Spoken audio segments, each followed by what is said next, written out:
Have you ever wondered why some people seem to effortlessly navigate life's challenges, while others struggle to make even simple decisions? The answer lies in a skill that's more powerful than any degree, more valuable than any certification, and more transformative than any single piece of knowledge. That skill is critical thinking. And here's the incredible news. It's completely learnable. Welcome to Critical Thinking Mastery, the audiobook that will revolutionize how you think, decide, and live. I'm your host, and over the next hour, we're going to embark on a journey that will fundamentally change how your mind processes the world around you.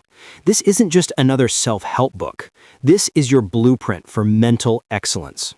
Before we dive deep, I want you to hit that subscribe button for Echoverse audiobooks. We're creating the best audio content on the planet, and this journey we're about to take together, it's going to be absolutely incredible. Share this with someone who needs to level up their thinking, because what you're about to learn will transform not just your life, but the lives of everyone around you.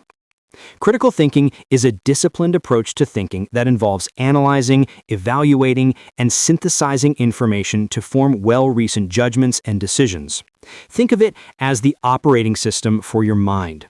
Just like your smartphone runs better with the latest software, your brain performs at its peak when equipped with critical thinking skills. Recent research from 2025 shows something fascinating. Organizations across industries are increasingly using critical thinking assessments as pre-screening tools before interviews. Why? Because modern workplaces demand employees who can adapt, assess risks, and make sound decisions under pressure. The data is clear. Stronger critical thinking skills directly correlate with workplace success, higher earnings, and better life outcomes. But here's what makes this even more exciting. Critical thinking is a skill that can be developed and honed over time, much like a muscle that grows stronger with regular exercise. Every single day, you have opportunities to strengthen this mental muscle. Every decision you make, every problem you solve, every conversation you have is a chance to build your critical thinking power. The foundation of everything we're going to explore starts with one crucial element: self-awareness. Self-awareness is the cornerstone of critical thinking. Without understanding how your own mind works, you're essentially trying to drive a car with a blindfold on. You might move forward, but you're not in control of where you're going. Think about your last major decision. Maybe it was choosing a career path, deciding where to live, or even something as simple as what to have for dinner. What influenced that choice? Was it logic, emotion, past experience, social pressure? Most people can't answer this question because they've never developed the habit of examining their own thought processes. Developing self-awareness requires intentional practice. Start with mindfulness. This doesn't mean you need to meditate for hours or chant mantras. Simple mindfulness means paying attention to your thoughts as they arise. When you catch yourself making a judgment or forming an opinion, pause and ask, where did this thought come from? What evidence am I basing this on? What assumptions am I making? Reflective journaling is another powerful tool. Spend just 5 minutes each evening writing about the decisions you made that day. What influenced those choices? What worked well? What would you do differently? This practice creates a feedback loop that strengthens your self-awareness over time. As you become more aware of your thought patterns, you'll likely encounter some uncomfortable truths. You might discover that you make decisions based on fear rather than logic. You might realize that you avoid certain types of problems because they make you anxious. This discomfort is normal and actually a sign that you're growing. We all have cognitive biases, systematic errors in thinking that can lead to irrational judgments and decisions. These biases evolved as mental shortcuts to help our ancestors make quick survival decisions. But in our complex modern world, these shortcuts often lead us astray. Consider confirmation bias, the tendency to search for, interpret, and recall information that confirms our pre-existing beliefs. Imagine you believe that a particular political candidate is the best choice. Confirmation bias will make you more likely to notice news stories that support your candidate while ignoring or dismissing information that challenges your view. You're not being dishonest. Your brain is literally filtering information to protect your existing beliefs. The anchoring effect is another powerful bias. This occurs when we rely too heavily on the first piece of information we encounter when making decisions. If you're negotiating a salary and the employer mentions a number first, that number becomes an anchor that influences the entire negotiation, even if it's completely arbitrary. Recent workplace research from 2025 reveals that most employees are completely unaware they're experiencing these biases in their decision-making. This lack of awareness leads to poor choices, missed opportunities, and suboptimal outcomes. But awareness is the first step to freedom. To overcome cognitive biases, you need to actively seek out information that challenges your views. Make it a habit to ask yourself, what evidence would change my mind about this? If you can't think of any evidence that would alter your position, you're probably dealing with a belief rather than a reasoned conclusion. Cultivate intellectual humility. This means being willing to admit when you're wrong and changing your mind when presented with better evidence. Changing your mind isn't a sign of weakness, it's a sign of growth and intellectual maturity. The smartest people in the world are those who update their beliefs when they encounter new information. Logical reasoning is the backbone of critical thinking.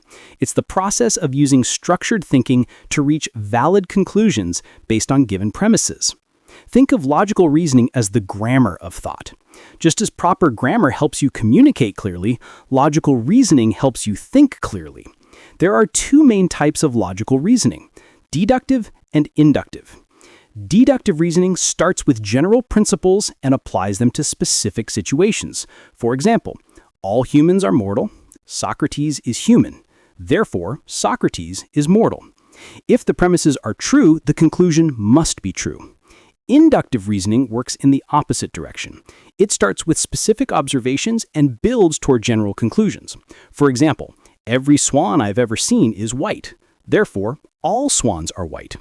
Inductive reasoning can lead to probable conclusions, but it's not foolproof. In fact, there are black swans in Australia, which disproves the conclusion. Understanding these different types of reasoning helps you evaluate arguments more effectively. When someone presents you with a conclusion, ask yourself, are they using deductive or inductive reasoning? Are their premises true? Does their conclusion actually follow from their evidence? Critical thinking also requires a commitment to evidence-based thinking. This means basing your beliefs and decisions on verifiable evidence rather than assumptions, emotions, or wishful thinking. Evidence-based thinking doesn't mean you ignore your intuition or emotions entirely. Instead, it means you use evidence as your primary guide while acknowledging the role of other factors. When evaluating evidence, consider the source. Is it credible? Is it recent? Is it relevant to the specific situation you're analyzing? Be especially cautious of anecdotal evidence. Just because something happened to one person doesn't mean it will happen to everyone. Look for patterns across multiple sources and situations. Also, distinguish between correlation and causation. Just because two things happen together doesn't mean one causes the other. Ice cream sales and drowning deaths both increase in summer, but ice cream doesn't cause drowning. The common factor is warm weather, which leads to more swimming and more ice cream consumption. Effective problem solving is where critical thinking really shines. Most people approach problems haphazardly, jumping to solutions before they fully understand what they're dealing with. This is like trying to fix a car engine without first figuring out what's wrong with it. The first step in effective problem solving is clearly defining the issue. Often what appears to be a single problem is actually a cluster of interconnected issues. Take time to break down complex problems into their component parts. Ask yourself, what exactly is the problem? What are the symptoms versus the root causes? What constraints am I working within? Once you've defined the problem, gather relevant information. This might involve research, consultation with experts, or careful observation. Be systematic in your information gathering. Create a list of what you know, what you don't know, and what you need to find out. Next, generate multiple potential solutions. This is where creativity meets critical thinking. Don't settle for the first solution that comes to mind. Brainstorm alternatives. Consider solutions that have worked for similar problems in different contexts. Ask yourself, what would happen if I approached this completely differently? evaluate each potential solution objectively.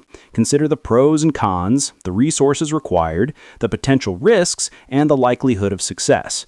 Use decision-making frameworks like cost-benefit analysis or decision matrices to structure your evaluation. Finally, implement your chosen solution and monitor the results. Be prepared to adjust your approach based on what you learn. Problem solving is often an iterative process, not a one-time event. Analyzing information and arguments is a crucial critical thinking skill that you'll use constantly in both personal and professional contexts. Every day you're bombarded with claims, opinions, and arguments from news sources, social media, colleagues, friends, and family. Your ability to dissect these arguments and evaluate their merit directly impacts the quality of your decisions. Start by identifying the basic structure of any argument. Every argument has three components: claims, premises, and conclusions. The claim is what someone is trying to prove. The premises are the evidence or reasons they provide to support their claim. The conclusion is what they want you to believe or do based on their argument. For example, consider this argument. You should invest in renewable energy stocks because climate change is accelerating, governments are implementing green policies, and renewable technology costs are decreasing. The claim is that you should invest in renewable energy stocks. The premises are the three reasons provided. The conclusion is that this investment will be profitable. Once you've identified the structure, evaluate the quality of the premises. Are they true? Are they relevant to the conclusion? Are they sufficient to support the claim? In our renewable energy example, you'd want to verify whether climate change is indeed accelerating, whether governments are actually implementing meaningful green policies, and whether renewable technology costs are truly decreasing. Watch out for logical fallacies, which are errors in reasoning that undermine the logic of an argument. Common fallacies include ad hominem attacks, where someone attacks the person making the argument rather than the argument itself. Straw man arguments, where someone misrepresents their opponent's position to make it easier to attack. And false dichotomies, where someone presents only two options when more alternatives exist. The goal of this analysis isn't to win arguments or prove others wrong. Instead, it's about developing a clearer understanding of complex issues and making more informed decisions. When you encounter an argument that challenges your beliefs, resist the urge to immediately dismiss it. Instead, give it the same rigorous analysis you'd apply to any other argument. The value of diverse viewpoints cannot be overstated. When you surround yourself only with people who think like you create an echo chamber that reinforces your existing beliefs and blinds you to alternative perspectives. Engaging with diverse viewpoints doesn't mean you have to agree with everyone. It means you're willing to listen, understand, and learn from different perspectives. Active listening is essential for engaging with diverse viewpoints. This means focusing completely on what the other person is saying rather than planning your response. Ask clarifying questions. Summarize what you've heard to ensure you understand correctly. Look for the underlying values and experiences that shape their perspective. Empathy allows us to see the world through someone else's eyes, even if we don't agree with their conclusions. Try to understand not just what someone believes, but why they believe it. What experiences have shaped their worldview? What values are driving their position? What concerns are they trying to address? This doesn't mean you should abandon your own values or beliefs. Instead, it means you're expanding your understanding of complex issues by considering multiple perspectives. Often, the best solutions emerge when you can synthesize insights from different viewpoints. Seek out opportunities to engage with people who have different backgrounds, experiences, and perspectives than you do. Join diverse groups. Attend events outside your usual circles. Read books by authors from different cultures and backgrounds. The more diverse your inputs, the richer your thinking becomes. Effective decision-making is a process, not a single moment of choice. Great decision-makers understand that good decisions require good processes, and they've developed systematic approaches to important choices. Start by clarifying your values and priorities. What matters to you most in this situation? What are your non-negotiables? What trade-offs are you willing to make? Having clear values provides a framework for evaluating options. Gather relevant information, but don't fall into the trap of analysis paralysis. There's always more information you could gather, but at some point, you need to make a decision with the information you have. Set a deadline for your decision and stick to it. Consider both short-term and long-term consequences. How will each option affect you immediately? How might it impact you in 5 years, 10 years? Sometimes the best short-term choice isn't the best long-term choice, and vice versa.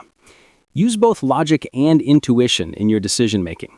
Logic helps you analyze the facts and evaluate options systematically. Intuition, based on your accumulated experience and knowledge, can provide valuable insights that pure logic might miss. The key is to use both, not to rely exclusively on either. Consider the reversibility of your decision. Some decisions can be easily changed if they don't work out. Others are more permanent. Factor this into your evaluation. Sometimes it makes sense to choose a reversible option, even if it's not your first choice, because it gives you more flexibility to adjust course later. Finally, once you've made your decision, commit to it fully. Second-guessing yourself constantly undermines your confidence and effectiveness. Monitor the results of your decision and be prepared to adjust course if necessary, but don't torture yourself with endless what-if scenarios. Mental resilience is the ability to withstand life's storms, bend without breaking, and emerge stronger from adversity. Imagine yourself as a mighty oak tree, standing tall amidst a raging storm. The wind howls, the rain pounds, but your roots run deep and your trunk remains strong. This is the essence of mental resilience. Building mental resilience starts with developing emotional intelligence. This means understanding your own emotions, recognizing how they affect your thinking and behavior, and learning to manage them effectively.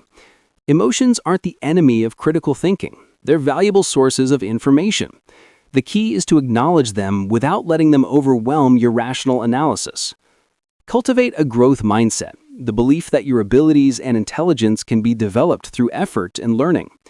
People with growth mindsets see challenges as opportunities to improve, rather than threats to their self-image. They view failures as learning experiences, rather than personal defects. Develop active coping strategies for dealing with stress and adversity. This might include physical exercise, meditation, talking with trusted friends or mentors, or engaging in creative activities. The specific strategies matter less than having a toolkit of healthy ways to process difficult experiences. Practice cognitive reframing, which involves looking at challenging situations from different perspectives. Instead of asking, "Why is this happening to me?" ask, "What can I learn from this?" or "How might this experience help me grow?" This doesn't mean denying the reality of difficult situations, but rather choosing to focus on aspects you can control and learn from. Build strong social connections. Resilient people have networks of supportive relationships they can draw on during difficult times. Invest in your relationships when times are good, so you have that support when you need it. Effective communication is more than just transmitting information. It's about creating shared understanding. Critical thinking enhances your communication in several ways. First, it helps you organize your thoughts clearly before you speak or write. Second, it enables you to listen more effectively by helping you identify the key points in what others are saying. Third, it allows you to ask better questions that lead to deeper understanding. When presenting your ideas, structure them logically. Start with your main point, provide supporting evidence, address potential objections, and conclude with a clear call to action, if appropriate. Use specific examples and concrete details to make abstract concepts more understandable. Practice active listening by focusing completely on the speaker, asking clarifying questions and summarizing what you've heard. Look for both the explicit content of what someone is saying and the underlying emotions or concerns they might be expressing. Engage in constructive dialogue rather than debate. The goal of dialogue is mutual understanding and problem solving. The goal of debate is winning. In dialogue, you're willing to change your mind if presented with better evidence or reasoning. You ask questions to understand rather than to trap or embarrass. Be aware of your own communication biases. Do you tend to interrupt others? Do you dismiss ideas that challenge your beliefs? Do you use jargon that others might not understand? Developing awareness of these patterns is the first step to improving them. Critical thinking also involves ethical reasoning, the ability to think through moral and ethical dilemmas systematically. In our complex world, you'll regularly face situations where the right course of action isn't immediately obvious. Ethical reasoning provides a framework for navigating these challenges. Start by identifying the stakeholders affected by your decision. Who will be impacted and how? Consider both direct and indirect effects, both immediate and long-term consequences. Examine the decision through different ethical lenses. Consequentialism focuses on outcomes. Which choice will produce the best results for the most people? Deontological ethics focuses on duties and rules. What principles or obligations should guide your decision? Virtue ethics focuses on character. What would a person of good character do in this situation?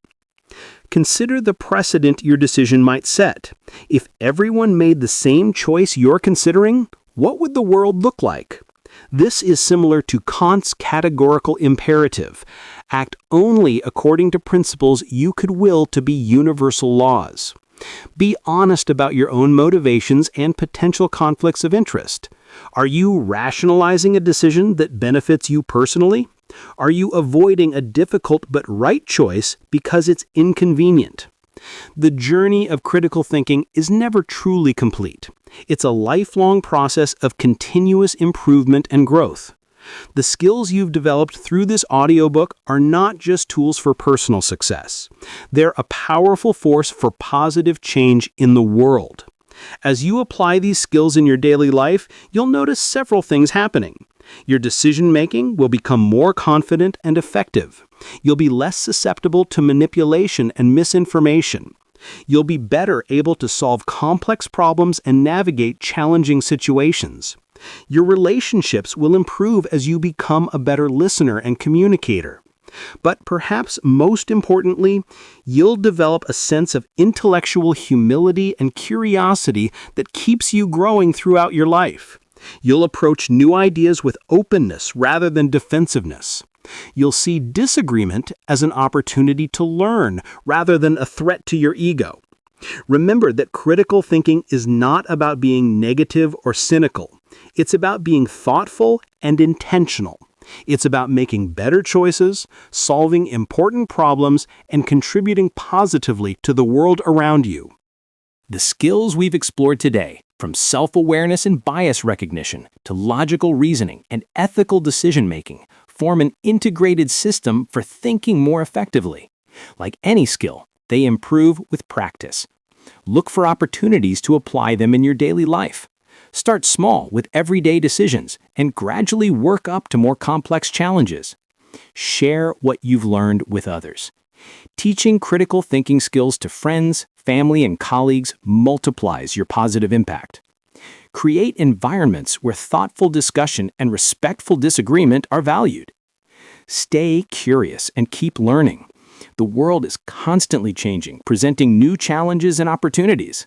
The specific knowledge you have today may become outdated, but the thinking skills you've developed will serve you throughout your life. As we conclude this journey together, I want you to remember that you now possess something incredibly valuable, a systematic approach to thinking that will serve you in every area of your life. You have the tools to cut through confusion, see past deception, and make decisions with confidence and clarity. The future belongs to those who can think critically, adapt quickly, and solve complex problems.